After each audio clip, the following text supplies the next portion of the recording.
Imagine, for just a second, one of human history's absolute most complex, mathematically precise systems. Now imagine that this system isn't made of silicon and electricity, but of human breath, sound, and memory. It's a wild thought, right? Welcome to this explainer, where we're going to be looking at a true ancient intellectual rebel, a man who stress-tested, debugged, and ultimately saved a system so brilliant it actually mirrors modern computer programming. We are talking about the ancient Indian scholar Kātyāyana. So, who actually debugged the world's oldest language code? I really want you to picture an ancient algorithmic system that is incredibly dense, immensely powerful, and literally acts as the source code for the entire Sanskrit language. But because of its extreme brevity, it had bugs. It had interpretation problems. It desperately needed a master software engineer to step in, find the flaws, and patch the whole system. That engineer was Kātyāyana. And to really grasp how he pulled this off, we first need to rethink what his job title actually meant back then. You know, when we hear the word grammarian today, we usually think of a strict teacher handing out spelling tests and correcting our punctuation. But in ancient India, a grammarian was so much more than that. These folks were philosophers of language. They were the guardians of sacred sound. In this culture, speech itself was literal power. Correct pronunciation wasn't just about good manners. It was a highly disciplined, completely sacred, and scientific undertaking that was absolutely crucial for the spiritual and intellectual survival of their entire civilization. And Katyayana, he was operating in a wildly dynamic era. We're talking somewhere between the 4th and 3rd centuries BCE, when northern India was dominated by these massive political states called the Mahajanapadas. It was a time of rapid political shifts. New philosophical schools were popping up, ancient Vedic traditions were being systematically recorded, and booming trade routes were physically and intellectually connecting India with Persia and the Greek world. It was just a buzzing hub of global connections. Section 1. Pāṇini's Code and its Flaws. The ancient algorithm. So, before Kātyāyana came along, another absolute genius named Panini created the Aṣṭādhyāyī. This was hands down the most sophisticated grammar system of the ancient world. To put that into perspective, modern linguists compare it directly to formal logic, algorithmic systems, and even computer programming. But here was the catch: it was incredibly condensed. Panini's rules were extraordinarily short, highly technical, and frankly extremely difficult to interpret. It was basically like reading compressed machine code, and because it was so brief, it inevitably created ambiguities. Section 2. Vārttikas. Debugging the system. The intellectual critic steps in. Okay, let's dive into this. On the left side, we have Pāṇini's foundation. Rigid, brilliant, but severely condensed. And on the right, in response, we have Katyayana, who wrote the Vārttikas. These are critical, explanatory notes. But listen, he wasn't just politely explaining Pāṇini's work. Not at all. He actively questioned the rules, proposed corrections, resolved glaring contradictions, and expanded their applications. He was literally troubleshooting the code in real time, defending linguistic logic through rigorous, intense debate.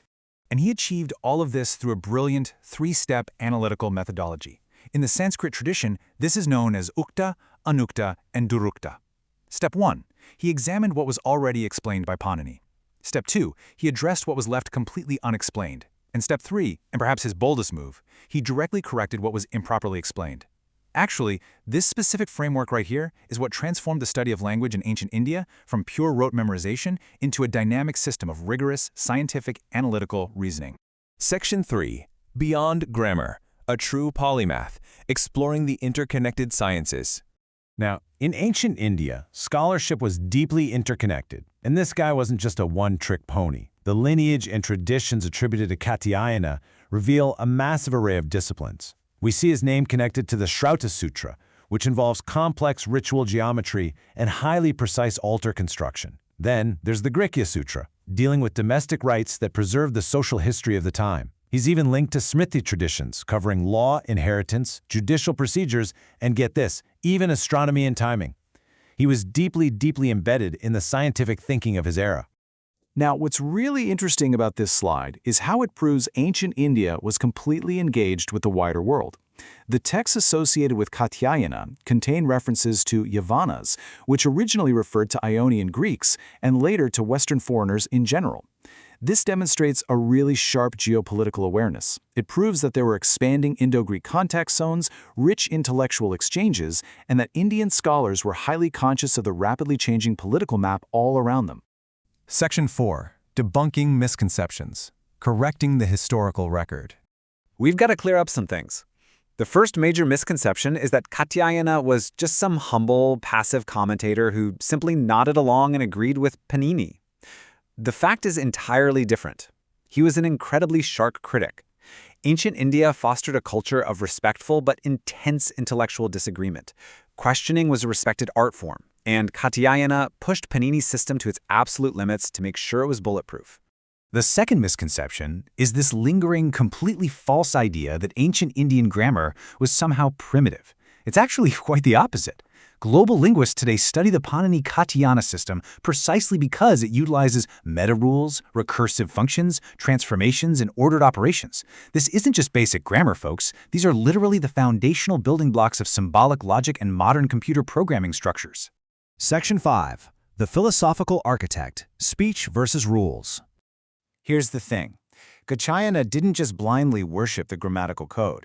His philosophy on language was surprisingly modern. He viewed it as something dynamic and living. He knew it was highly context-dependent.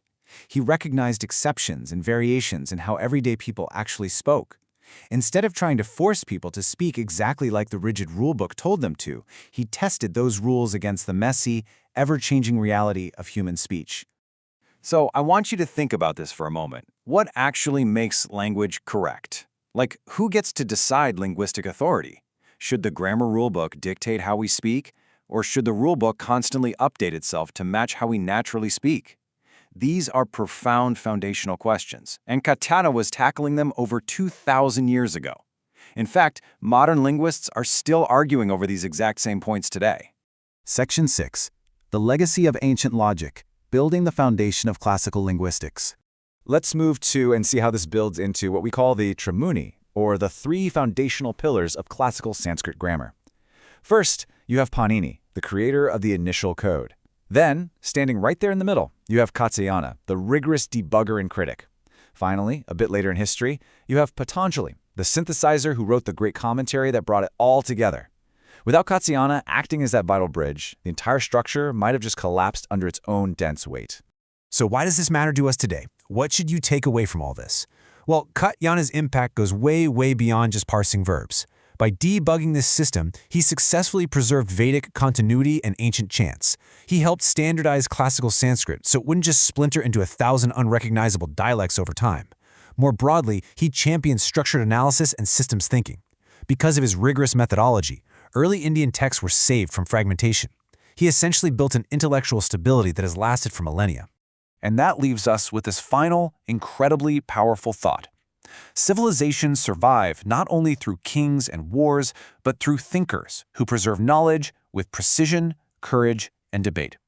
A civilization's memory is kept alive by people like Katyayana, who aren't afraid to question the rules. So, ask yourself, in our modern era of rapid digital and linguistic shifts, who are our modern debuggers, and are we actually listening to them? Thank you so much for joining me for this explainer. Until next time, keep questioning the code.